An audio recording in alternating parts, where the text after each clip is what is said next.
Hello.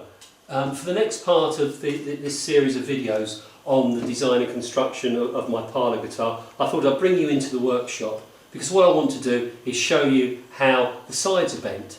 And really, whenever anybody comes into the workshop, they're always amazed about the sides. They're always asking questions, how do you get this shape? So I thought it'd be a good opportunity to actually show you how that's done. So what I've got over here on the bench, here I've got my bending iron. Say bending iron, it's actually a piece of elliptical shaped or egg-shaped aluminium with a heating element inside it. That's getting nice and warm. That's used to actually physically bend the sides around. I've got the sides themselves, walnut sides. They've been taken down to about 2mm thickness, and if you have a look, you can see how I've tapered them. So this is going to be the lower bout, the waist is here, and you can see how it's going to gradually taper down to where the neck is, and this gives the back a nice arch. I like to put this taper on before I actually bend the sides. So it takes a little bit of working out, but worth it in the long run. So those are the sides, and then this is the external mould that I use, made from chipboard, very, very simple. But I use this to construct the rim of the instrument and you'll see what happens as this series of videos develops. So that's what I need to bend the sides. So let's get on with it. Okay, so here's the bending iron, nice and hot. You can see how hot it is. I'll squirt some water against it. So the essential idea is that you put the wet sides against the bending iron. The moisture almost immediately turns to steam, and that makes the sides pliable. So the first side I've got is down here in the trough here. It's only been soaked for a few minutes.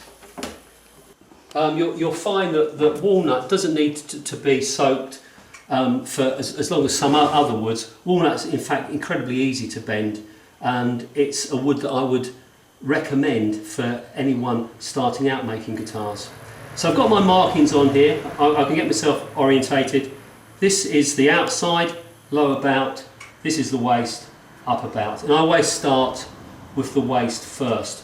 Make sure that it's square onto the bending iron, and I use this curved part of the iron, and let's see what we see. So really gentle pressure, rocking backwards and forwards, and as I say, this walnut bends very, very easily. Just going to give that a rest for a second. Add a little bit more water on there.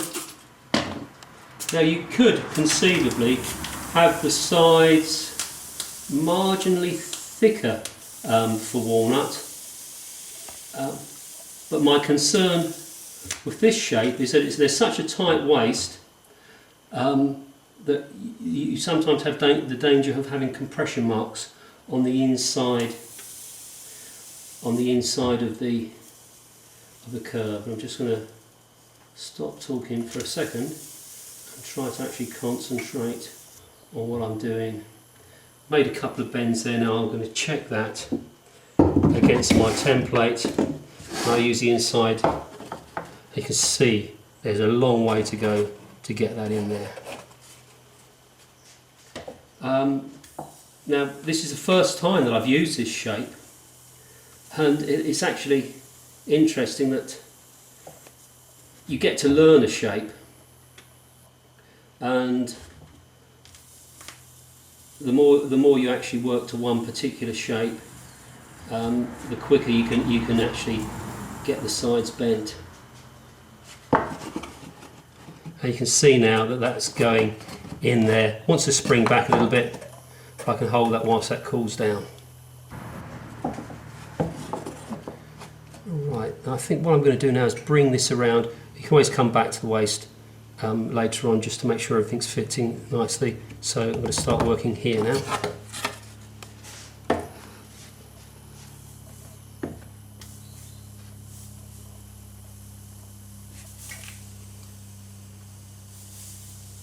And you can see, gently rock it backwards and forwards.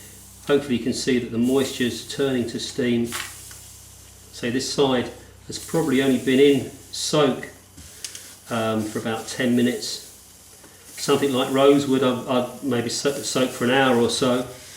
And when I've used African blackwood, that's been in soak for a couple of hours. See, it's starting to come round. Need to bend it a bit more here.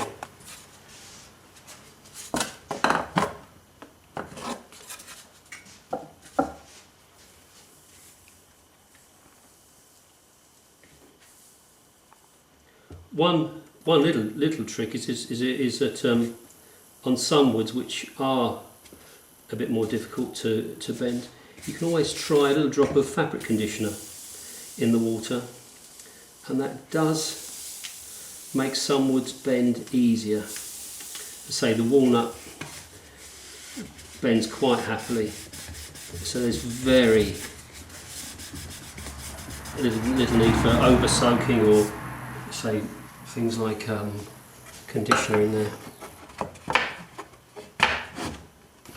Well, the waist and the lower bout I'm quite happy with at the moment. Might need a little bit of tweaking later on, so I'm going to start work now on the upper bout here. So I'm going to bring it around. Handy to have a little water spray. Now I've forgotten where I need to bend it. White pencil is also good for this sort of thing. So I want to start my bending back about there, I reckon.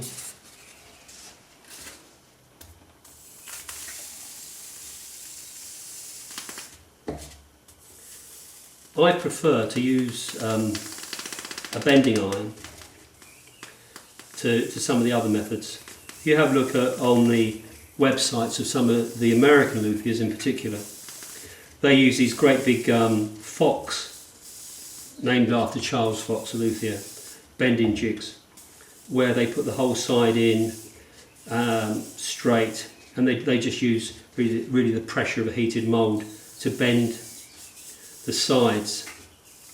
This is pretty much as traditional as it gets, and I guess the reason I prefer this is because I make lots of different shaped instruments, and it would involve me having loads of bending machines, and quite frankly I wouldn't have a workshop big enough to put them all in. Oh, that's not bad at all.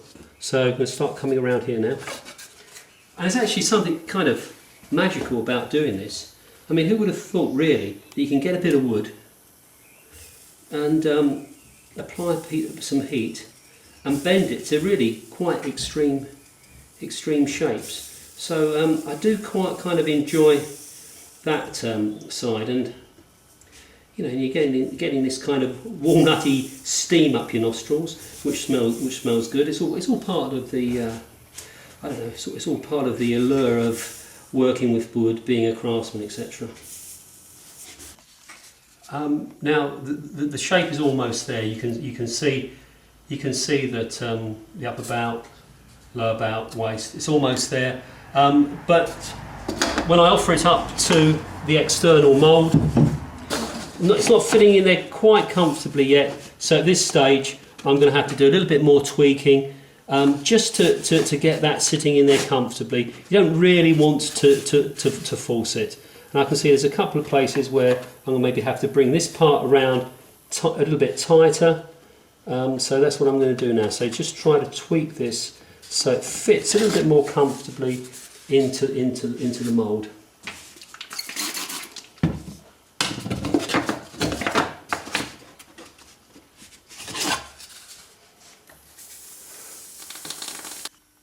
Well, I think I'm quite happy with the way this side is at the moment.